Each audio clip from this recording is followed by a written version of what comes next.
Hello everyone. So in this video I am going to cover accept operator.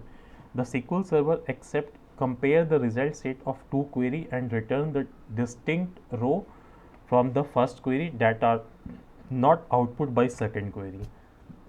So very simple, accept subtract the result set of query from another.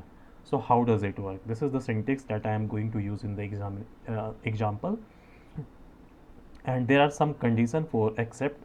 Using accept, the number and order of column must be same in both the query, and data type of the corresponding column must be same or compatible.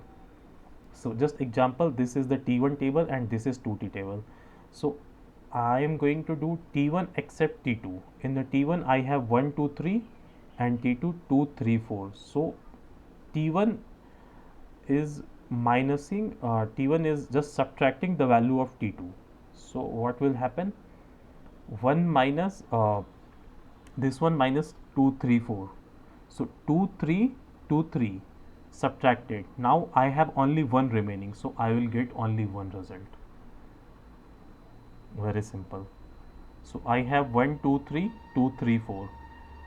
So this is I have applied accept operator. So we can see 2 3 is common, means it got subtracted.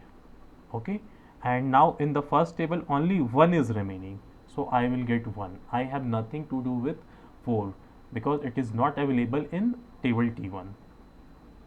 So let's see with the example how does it work.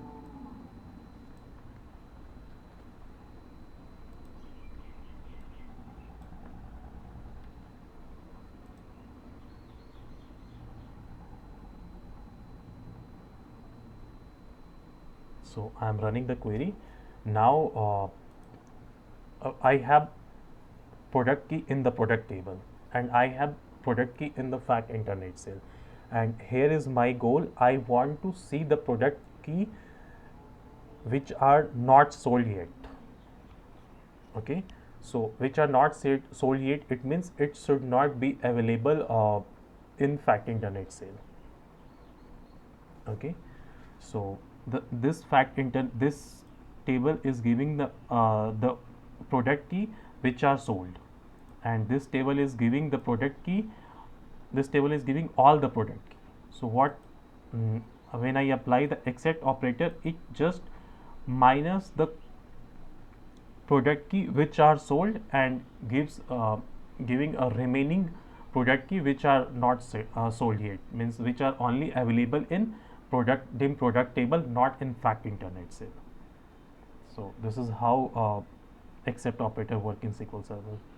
Thank you.